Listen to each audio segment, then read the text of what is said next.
الحمد لله الذي جعلنا مسلمين مؤمنين ورزقنا من الطيبات والصلاة والسلام على حبيبنا وشفيعنا وقدرنا وقرة أعيننا ومولانا محمد. قال الله تعالى في القرآن الكريم: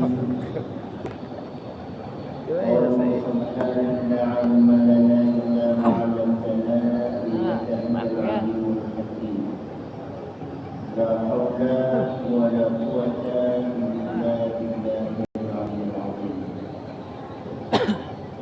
رب اشرح لي صدري ويسر لي أمري واحلل عقدة من لساني يفقهوا قولي.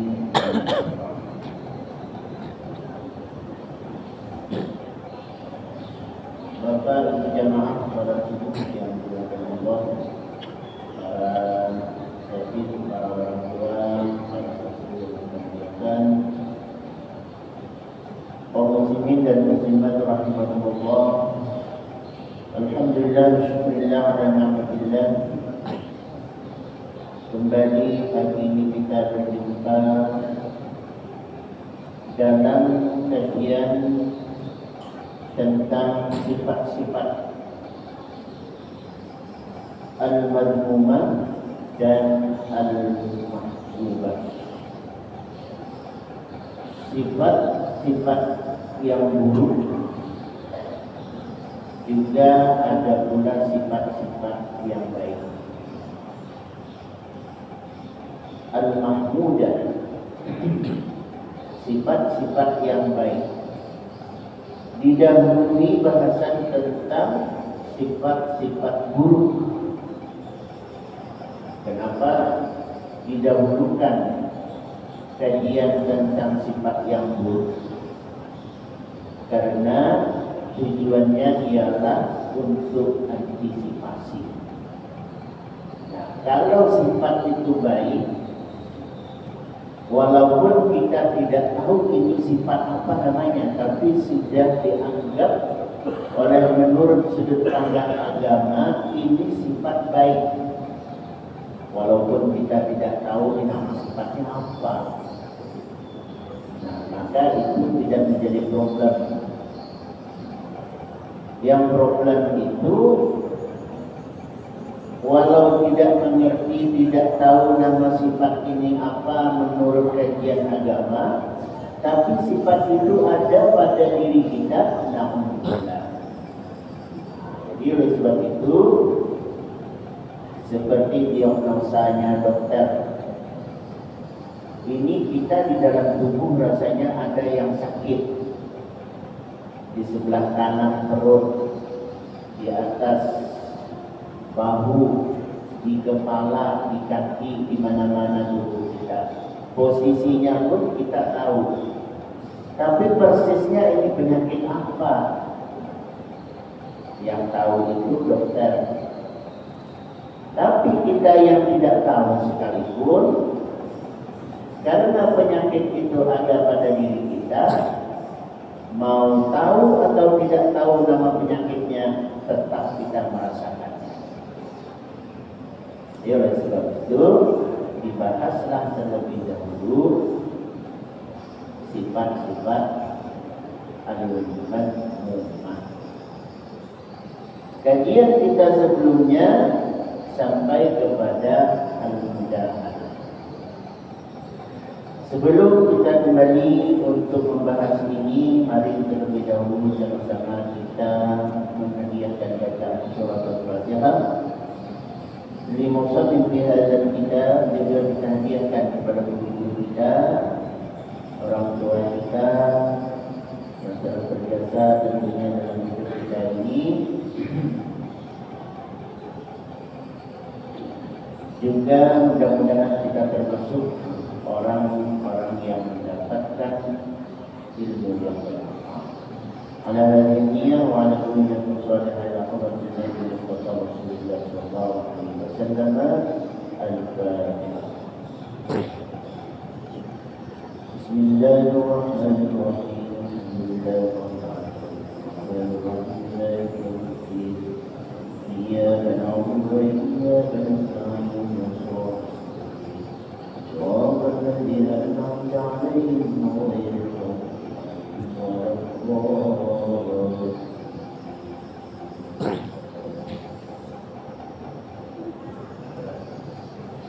فقال الله تعالى في القرآن الكريم أعوذ بالله من الشيطان الرجيم فبما رحمة من الله لنت لهم ولو كنت فظا غليظ القلب لانفضوا من حولك فاعف عنهم واستغفر لهم وشاورهم في الأمر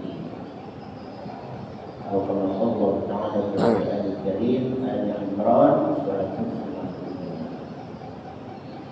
Bahasan ini dalil berkaitan dengan dua sifat yang memiliki kemiripan tapi berbeda. Yang satu adalah mazmumah, yang satunya tadi adalah mahmudah.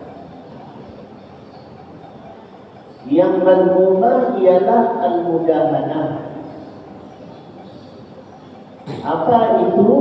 Sebagaimana kita ketahui sebelumnya, ialah tarkuddin li salahid dunia, meninggalkan nilai-nilai agama dalam kehidupan sehari-harinya, kira seperti itu lebih luas, ketika ia mengarungi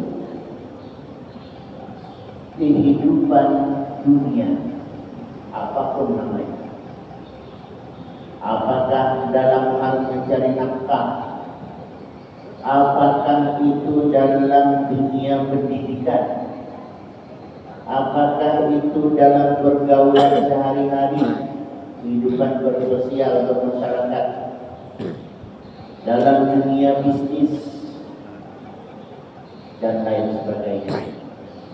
Maka harus kalau bahasa Indonesia harus itu maknanya wajib.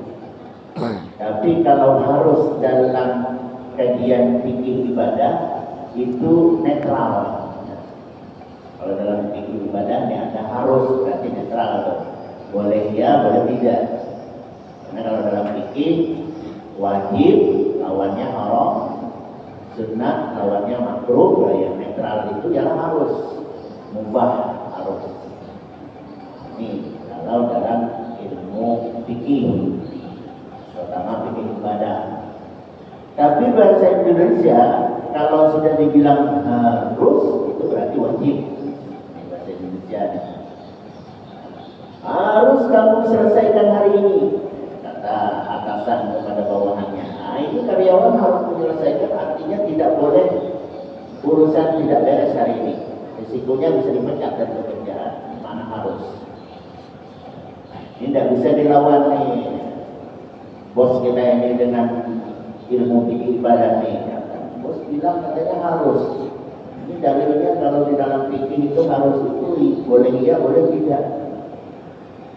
Itulah perbedaannya ya. Nah, jadi dalam urusan apapun hidup kita di dunia ini itu harus ada nilai-nilai agama. Apabila disisihkan nilai agama dalam aktivitas kita apapun namanya hidup di dunia ini, maka itu sudah berpenyakit, penyakit hati yang disebut dengan al-mudahanah. Itu terdapat juga di dalam Fathul Bari Ibnu Hajar menyebutkan, yaitu al-mudahanah ini ialah antara munkaran taqdiru ala dafihi fala tadfa'uhu. Melihat suatu kemungkaran, artinya sesuatu yang tidak sesuai dengan kepatutan norma agama, dan dia mampu untuk meninggalkannya, menolaknya, tapi tidak dilakukannya. Jadi kalau urusan kita ini kita tinggalkan norma-norma kepatutan menurut agama, ada penyakit. Nah, ini kan olahraga katanya. Jadi kalau saya sesekali pakai celana pendek, jangan dikait-kaitkan dengan ketika saya sholat di masjid. Ini kan Kalau sholat di masjid itu sholat ada aturannya, menutup aurat, syarat sah sholat. Pintar pula aja orangnya kan. Ya. Kalau olahraga, saya mau main bola, syarat sahnya main bola itu tidak ada menutup aurat. Ya kan gitu kan? Betul kan itu, benar itu. Nah, tapi apapun aktivitas mau olahraga, bahkan mau tidur sekalipun, dalam kehidupan kita bersosial ini, itu bersosial artinya kehidupan kita bermasyarakat maupun kehidupan kita secara pribadi di rumah tanpa ada orang sekalipun bahkan, itu norma agamanya harus tetap ada. Kalau kita pikir-pikir kan orang berada juga ya. Sampai begitu banyak agama dia. Coba di mana salah kita ya? Kita sendiri di kamar mandi, aurat kita, ya, tidak ada orang yang melihat. Tapi kalau sudah bicara menurut agama, itu ada tahapan-tahapan yang benar. Menutup aurat itu tetap dianjurkan. Nah, itu tetap. Nah, ini yang kita banyak tertinggal ini. Tidak ada orang tuh di kamar mandi tertutup, ruangan 2 kali 2 meter, tinggi 2 meter 3 meteran begitu ya, tertutup semuanya, tidak ada rapat semuanya, pintunya juga demikian, buka semuanya. Kan enak tuh mandi itu, gitu kan? Nah, ini. Ya sah dengan dia, ya sah, gitu kan? Nah, ini. Tapi bila kita di situ lalu kemudian mematukan dengan norma agama, nah agama tetap menyarankan menutup aurat, walaupun aurat sendiri. Nah, jadi kan bahkan sampai kepada hukum memandang aurat sendiri itu dalam kajian fikih saja disebutkan itu makruh. Aurat sendiri gitu kan, itu namanya aurat orang gitu ya. Aurat orang lain yang masih sejenis sama-sama laki-laki. Ya. Nah, itu tahapan makruh itu. Nah, bila sudah lain jenis, tentu ada pengecualiannya. Ya. Apabila ini orang sudah halal menurut hukum nikah, itu tentu hukum haramnya gugur. Tapi tetap hukum makruhnya itu tetap ada. Hukum itu fleksibel juga. Bahkan kalau dikaitkan dengan orang-orang tertentu, kita bicara aurat ya, sekalipun sesungguhnya tidak aurat, tapi menimbulkan ketidakstabilan dalam tubuhnya oleh seseorang ini, apabila ia melihat sesuatu lalu ia membayangkan itu adalah aurat. Nah, gitu. Jadi orang-orang tertentu melihat tiang masjid Al-Huda, kalau kita apanya yang aneh, biasa aja kan gitu.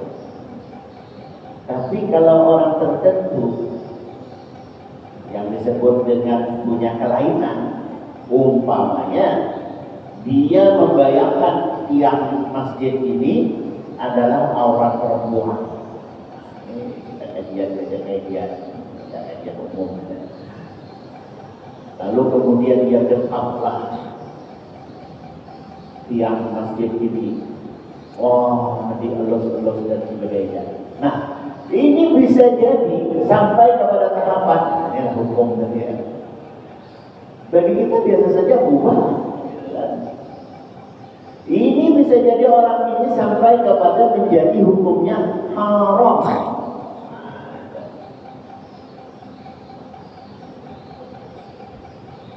Tapi juga bisa menjadi sunnah.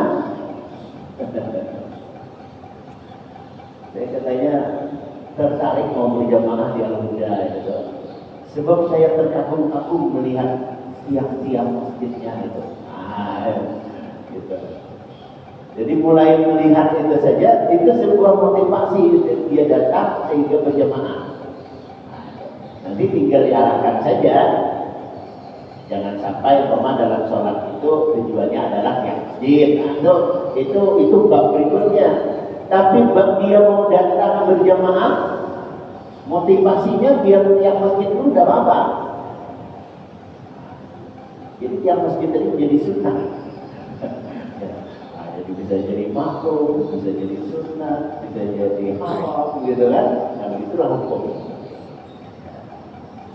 Jadi kalau kita bicara kajian fikih, ya maka kajian fikih itu sifatnya ya bicara dengan hukum ini ada dalam kaidah itu idza tasa'adaqa wa idza daqa ittasa'a. Banyak rumus-rumus dalam kaidah fikih atau masuk dalam contoh. Nah, maka jika dalam perilaku sehari-hari kita menjalani kehidupan dunia ini keluar dari nilai-nilai agama, nah ini yang dikenal oleh kita orang-orang yang berpaham sekuler. Nah, itu ya. Memisahkan urusan agama dengan kehidupan dunia. Sekuler namanya ya. Sekuler. Sekuler kita lain lagi itu kan. Sekuler gitu kan. Jadi katanya jangan dikait-kaitkan dengan agama nih, olahraga ini. Nah, dunia baratnya seperti itu. Tapi sekarang begitu dahsyatnya media ini, sehingga dunia ini seolah-olah tradisi itu membaur jadi satu, sehingga tidak menjadi aneh lagi.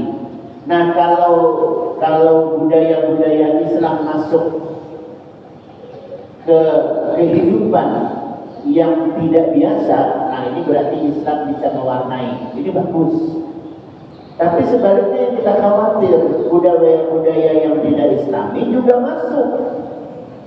Kalau kita lihat tadi, kalau saya bikin contoh tadi kayak olahraga tadi kan, itu kalau kita melihat pemain-pemain olahraga apa itu voli putri gitu ya, apakah itu bahkan bola gitu. Ini kalau datangnya dari negara yang bukan negara Islam lah katakan, tapi mayoritas di situ berpenduduk Muslim, itu diperbolehkan tuh. Nah, bahkan yang olahraga renang, senam, voli yang umumnya ini memperlihatkan auratnya lebih daripada olahraga yang lain, itu ada aturan yang membolehkan mereka seperti umpamanya menggunakan kerudung jilbab. Nah, itu. Kemudian lagi mestinya pakai celana training yang kemudian masuklah baju kaosnya ke dalam celana kan gitu. Nah, tapi dikasih di situ tuh semacam, kalau ibarat orang pakai pakaian teluk belama itu dikasih langsung soketnya, nah, gitu kan. Nah, itu tidak nampak gitu. Dan itu aturan itu di tempat-tempat tertentu, bahkan di Olimpiade sekalipun, olahraga dunia sifatnya. Nah, itu ada warna-warna seperti itu. Nah, artinya apa? Budaya itu sepertinya membaur. Jadi kalau kita mampu mewarnai budaya-budaya yang ada di dunia ini bagus. Tapi yang kita tidak kuat ketika budaya-budaya kita menjadi luntur gara-gara budaya dari luar malah masuk. Saya nggak usah jauh-jauh lah. Kita bertetangga dengan Singapura jadi lah. Itu dalam dunia pendidikan saja, ya kalau jurusannya bukan jurusan agama di tetangga kita itu tadi itu jangan dikaitkan dengan agama. Ini bisa membuang-buang waktu. Datang waktu sholat, gitu. Ya. Datang lagi umpamanya aturan harus berpakaian Muslim gitu kan. Itu artinya dia memisahkan urusan agama dengan dunia. Ini kalau kita urusan dunia, ya dunia saja. sehingga nanti lulusan-lulusannya yang jadi pramugari, lalu bekerja di pesawat gitu kan, yang di bank, yang di pokoknya yang pelayanan-pelayanan publik kita lihat lah. Karena memisahkan urusan agama dengan urusan dunia. Tapi begitu dia masuk ke suatu negara yang mayoritas muslim penduduknya, mau tidak mau beradaptasi juga kan. Kayak pramugari tadi kan tuh, pesawatnya diambil dari negara mana begitu ya kan, anak dari Jepang gitu, atau diambil dari negara yang tidak negara muslim, tetapi kualitas pesawatnya bagus gitu, disewa untuk membawa jemaah haji. Nah, pramugarinya yang seumur-umur tidak pernah menggunakan hijab, karena ini kaitannya dengan jemaah mau berangkat ibadah, orang mau berangkat ibadah karena suci, perusahaan bikin aturan baru, gunakanlah. Kalau di Indonesia umpamanya keberangkatan pesawat Jakarta Aceh, Jakarta Riau tidak, pakaiannya yang mau pakai hijab tidak. Tapi begitu masuk ke Aceh, ada aturan di sana berlaku hukum syariat. Nah, Jakarta Aceh, coba kita bisa lihat pramugari yang pakai hijab, gitu kan. Nah, ini berarti bisa dibuat aturan. Motivasinya dia yang penting adalah keuntungan itu perkara lain dulu. Tapi aturan agama tidak menghalangi dan tidak mengurangi ya kehangatan dalam bersosial kita bermasyarakat apabila itu dimasukkan norma-norma kepatutan secara agama. Jadi itu yang paling penting. Ada pilihan. Bahkan saya katakan adat sekalipun adat. Jadi kalau kita melanggar adat, kalau memang itu bukan yang pas menurut adat kita, ya sudah ditinggalkan saja. Jangan pula dipaksakan adat orang ini disulap menjadi semacam apa ini diislamisasi lah gitu. Ya, yang pernah saya katakan juga adat Papua itu, kalau baju adatnya itu kan terbuka aurat tuh. Bahkan kalau yang paling umpamanya suku Asmat namanya dan yang paling daerah pedalaman itu pakaian prianya itu tuh knalpotnya itu cuma knalpotnya itu pakai ini aja, pakai kompaknya ya bajingan. Kalau ibarat pisau itu pakai kompak gitu kan, itu pakai kompak itu yang lainnya itu enggak ya, dikasih tali gitu kan selesai gitu kan. Nah, itu asli itu adat dia. Coba itu adat bawa ke wilayah ini, sulap menjadi Islami. Kita pakai dulu jalannya, pakaian kita pakai apa namanya, tutup aurat dulu gitu kan. Nah, baru pernak-perniknya salah satunya karena tadi itu pakai kompongan gitu. Nah, begitu ini video tersebar, ditontonlah oleh saudara kita di Papua sana tuh. Saya yakin mereka protes gitu. Kan, wah ini meremehkan budaya kami nih, kami tidak begini. Protes kita. Nah, jadi kalau memang tidak bisa dipaksakan, ya sudah, jangan kita ikuti, selesai saja udah. Gitu. Tapi kalau dalam hal-hal banyak hal yang bisa kita ikuti, kita warnai dengan cara-cara kita, maka kita harus masuk ke situ. Minimal kita menghindari dari al-mudahanah tadi, yaitu apa, antara ada sesuatu yang tidak patut menurut agama. Sebenarnya takdiru ala datihi, kita bisa bikin aturan sebenarnya. Tanda tangan kita masih laku. Pimpinan-pimpinan kita adalah orang-orang yang tanda tangannya hadis, artinya berlaku. Shred tanda tangan, tidak boleh begini. Menurut agama tidak pas. Tanda tangan, stempel. Tapi kalau yang sudah tanda tangan yang stempel ini bukan kita lagi, tanda tangan kita tidak laku, itulah bahayanya.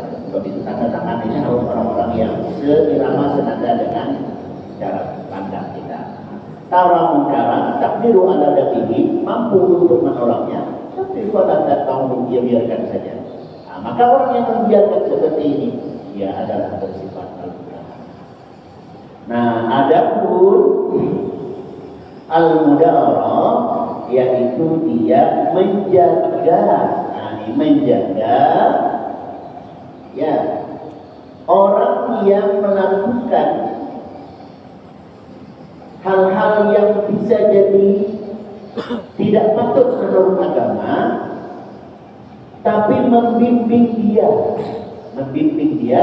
untuk bisa masuk kepada kehidupan beragama, membimbing dia.